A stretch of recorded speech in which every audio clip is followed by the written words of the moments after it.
안녕하세요. 캔들피그와 기마백의 나불대화 시간입니다. 예전부터 근본이제에 대해서 다뤄달라는 요청이 많았었는데요. 사실 근본이제는 근본이제 자체만 가지고 이야기를 하면 무의미하고 자유무역하고 세트로 다뤄야 근본이제가 돌아가는 메커니즘을 이해할 수 있습니다. 그래서 이번 영상은 1, 2부로 나눠서 할 예정이니까 참고해 주시고요. 오늘 영상은 자유무역을 중심으로 이야기를 해보겠습니다. 기마백님 모셨습니다. 반갑습니다. 기마백님.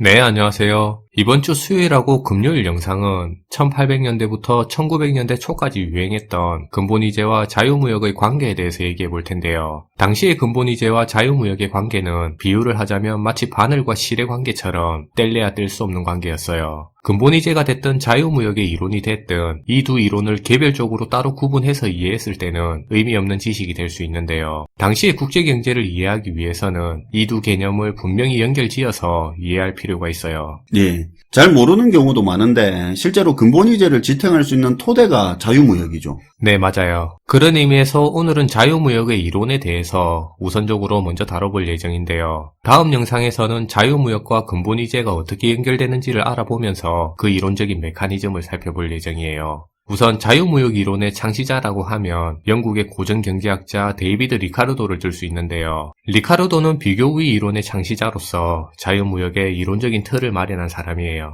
사람 이름 어려운 거 별로 안 좋아하는데 어쨌든 리카르도라는 사람 이론이 자유무역 이론의 토대가 된 거네요. 네. 비교우위 이론에 대해서 생소하신 분들은 쉽게 얘기해서 이런 건데요. 맨큐의 경제학에서도 나오는 가벼운 예로 비교우위 이론을 이해할 수 있어요. 예를 들어 왕년의 골프스타 타이거 우즈가 잔디 깎는 걸 취미로 좋아해서 정원을 가꾸는데 꽤 소질이 있다고 가정하는데요. 그래서 우즈는 자신의 앞마당 잔디를 가꾸는데 2시간이면 충분히 가꿀 수 있는 상황이라고 할게요. 그런데 만약에 우즈가 그 2시간 동안에 잔디를 깎지 않고 대신에 나이키 광고를 찍는다고 하면 $10,000를 벌 수 있는 상황인데요. 그럼 당연히 우즈는 잔디 깎는 것보다는 광고 찍는 걸 해야 되겠죠? 네. 이런 상황에서 타이거 우즈의 옆집에는 어떤 청년이 살고 있어요. 그 청년은 잔디 깎는데 소질이 별로 없어서 4시간 정도가 걸리는 상황인데요. 그런데 그 청년은 지금 맥도날드에서 4시간 정도 아르바이트를 해서 $20를 벌 수 있는 상황이에요. 이때 타이거 우즈와 그 청년이 선택할 수 있는 방법이 비교우위에 대한 이론인데요. 타이거 우즈는 잔디 깎는 일을 청년에게 맡겨서 $50를 지불하게 되고요. 타이거 우즈는 2시간 동안 직접 잔디를 깎는 대신에 나이키 광고를 찍어서 $10,000를 벌 수 있어요. 그 청년도 $20를 벌기 위해서 굳이 맥도날드에서 일을 할 바에는 $50를 받고 잔디를 깎는 게 이득인데요.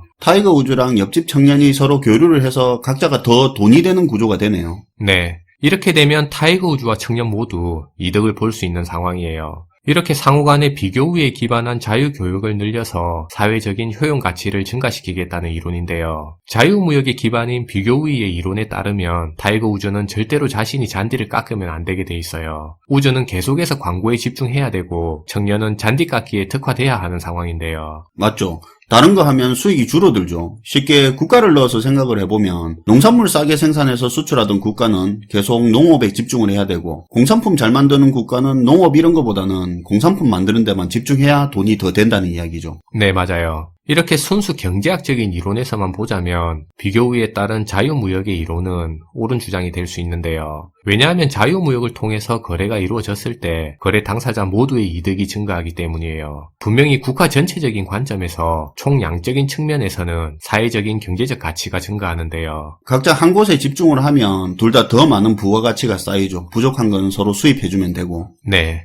하지만 이 내용을 경제학이 아닌 사회학적인 측면에서 봤을 때는 많은 문제를 내포하고 있어요. 만약에 누군가가 잔디깎기와 같이 부가가치가 낮은 부분에서 비교우위를 가졌다면 단순 노동에서 벗어날 수 없는 상황이에요. 그러니까 처음부터 부가가치가 낮은 일에 비교우위를 가지게 된다면 그 굴레에서 벗어날 수 없다는 말인데요. 이런 상황에서 비교우위 이론을 자유롭게 방치하게 되면 우주와 청년의 소득격차는 날이 갈수록 커지게 돼요. 그리고 시간이 지나고 소득격차가 커지게 될수록 이런 현상이 고착화될 수 있는데요. 앞에서 말한 게 자유무역의 장점이라면 이건 자유무역의 단점이네요. 예를 들면 수익만 생각하면 청년 입장에서는 우주집 잔디 깎는 게 당장 더 돈이 되는 건 맞는데 이 사람도 나중에 장래를 생각하면 당장 수익이 좀 적더라도 성장성 있는 일도 해보고 능력을 키울 수 있는 일을 해봐야 앞으로 더 많은 돈을 벌 가능성이 있을 거 아닙니까? 그렇죠. 근데 청년 입장에서 자유무역은 분명히 지금 상황에서 돈을 더 많이 버는 최선인 건 맞지만 잔디 깎는 일에서 벗어나기는 어려운 거네요. 돈 안 되는 맥도날드에 다시 돌아갈 수도 없고. 네. 그렇게 소득 격차가 벌어지고 고착화되면 결국에 사람들은 불만을 가질 수밖에 없는데요. 그런 불만이 신분 문제나 계급 문제로 불거지면서 국가적으로는 사회적 비용이 증가할 수 있어요. 그래서 이런 자유무역에 대한 비교 우위 이론은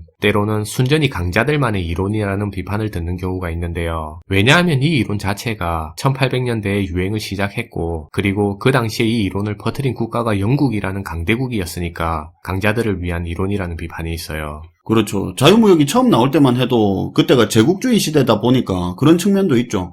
물론 자유무역을 하게 되면 둘 다 자유무역 안 할 때보다 더 많이 벌기는 하지만 강대국은 부가가치 높은 일만 하게 되는 거고 그보다 못한 교육국가는 상대적으로 부가가치가 더 낮은 일만 하게 되는 거니까요. 네. 그리고 1800년대 영국인과 1900년대 초의 미국인들은 자신들이 다른 국가들보다 우수하다고 생각했는데요. 자신들이 다른 나라 국민들보다 절대 우위를 가졌다는 자부심이 이 이론에 녹아들었기 때문이에요. 사실 진정한 의미에서의 자유무역이라고 하면 거래하는 양국가의 소득과 구매력이 기본적으로 대등하게 갖추어졌을 때 이루어질 수 있는데요. 그렇죠. 비슷한 수준의 나라들끼리 자유무역이 이상적이겠죠. 네. 그런데 국가 간의 격차가 너무 과하다 보면 불공정 거래나 착취 등이 벌어져서 독점 자본주의가 일어날 수 있어요. 그런데 사실 여기서 우리가 더 심각하게 생각해 볼 문제는 지금까지 얘기한 자유무역 때문에 발생하는 그런 사회적인 문제가 아닌데요. 자유무역의 단점이 국가 간 양극화가 문제인데 더 큰 문제가 있다는 말입니까? 네.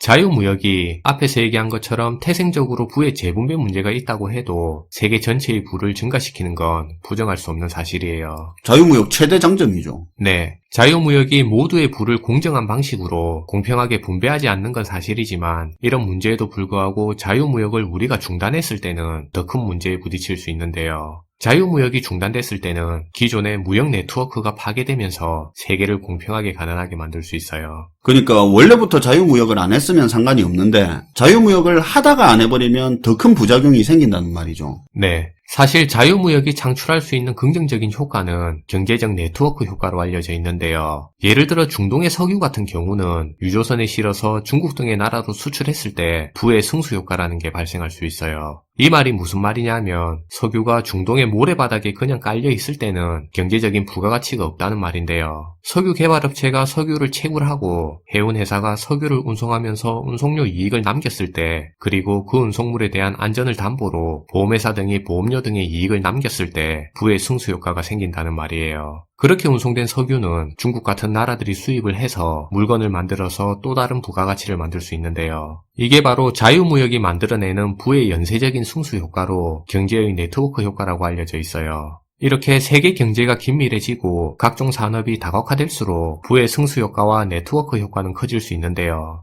그런데 이런 상황에서 갑자기 자유무역이 중단되게 되면 네트워크 효과가 갑자기 파괴되기 시작하면서 부의 감소 효과가 연쇄적으로 발생할 수 있어요. 중동 국가들은 오일머니를 잃어버리게 되고 해운회사와 보험사들은 운송료와 보험료를 잃어버리게 되면서 이익의 감소를 경험하게 되는데요. 그렇게 되면 중동의 석유 가격이 폭등하게 되면서 중국은 생산의 차질을 겪게 될 수 있어요. 그렇게 이익이 감소한 기업들은 구조조정이라는 특단의 대책을 던지기 시작하면서 실업자들을 쏟아내는 상황에 이르게 되는데요. 그로 인해 소비자들의 구매력과 소비가 급감하게 되면 다시 기업들의 이익이 줄어들게 만드는 거예요. 이런 상황이 이른바 디플레이션의 함정이라고 해서 보호무역이 일으킨 디플레이션 상황으로 볼 수 있는데요. 분명히 자유무역의 단점이 있기는 하지만 자유무역은 국가 간 시너지도 일으키고 무역 네트워크를 통해서 추가적인 가치도 창출이 되는데 이게 처음부터 안 했으면 상관이 없는데 만약에 그랬으면 세계적인 경제성장도 없었겠죠. 네. 근데 이 자유무역을 하다가 안 해버리면 단순히 국가 간 무역 규모가 줄어든다 이 정도 수준이 아니라 그동안 자유무역 네트워크를 바탕으로 형성된 그런 산업 구조들이 전체가 와장창 무너져 내리는 거네요.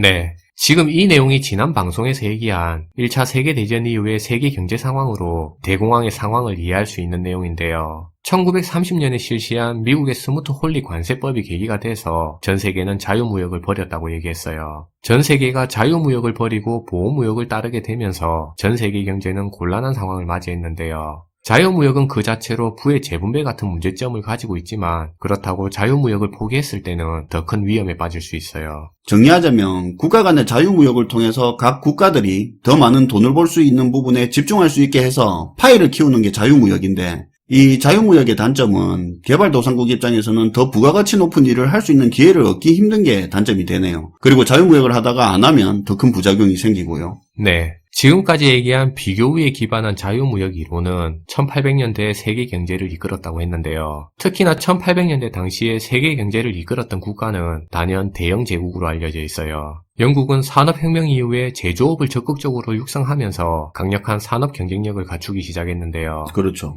게다가 당시에 영국은 강력한 해군력까지 갖추고 있었으니까 해상무역까지 지배할 수 있었어요. 한마디로 당시의 영국은 세계 최대의 공장이라는 그 역할을 수행하면서 동시에 해상무역을 통한 판매 네트워크까지 완전히 먹어버린 일종의 과대 독점기업과도 같은 존재였는데요. 이렇게 규모의 경제를 완벽하게 완성한 영국은 자신들이 가진 엄청난 제조 생산력을 가지고 더 큰 시장을 갈구하고 있었어요. 유럽 대륙은 물론이고 아메리카 시장과 아프리카를 넘어서 아시아 시장까지 찾아 나서게 되는데요. 이런 영국의 행동에는 앞에서 얘기한 자유주의 경제학이라는 그 이론이 배경이 돼서, 그리고 그렇게 영국이 만든 그 이론을 다른 유럽 강대국들이 받아들이게 되면서 영국은 국제무역을 세계로 넓힐 수 있었어요. 그런데 영국이 만든 이 자유주의 경제학 이론의 토대에는 사실은 당시에는 근본이제라는 시스템이 같이 작용하고 있었습니다. 아까 근본이제와 자유무역이 세트라고 했는데, 이렇게 영국 중심의 자유무역 시스템이 완성이 되니까 영국 중심의 근본이제하고 맞물려서 가는 거네요. 네, 맞아요. 당시에 자유무역이 바탕이 돼 있었고, 그래서 영국 중심의 근본이제가 가능할 수 있는 환경이 됐는데요.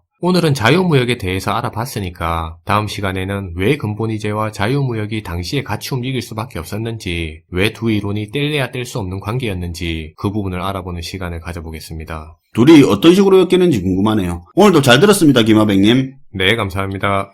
오늘은 근본이제의 바탕이 되는 자유무역에 대한 이야기를 해봤습니다. 다음 시간에는 근본이제가 유지되기 위해서 왜 자유무역이 필요했는지, 둘 관계가 어떤 메커니즘으로 돌아가게 되는지 그걸 알아보는 시간을 가져보도록 하겠습니다. 시청해주셔서 감사하고요. 지금까지 김화백 캔들피그의 나불대화 시간이었습니다.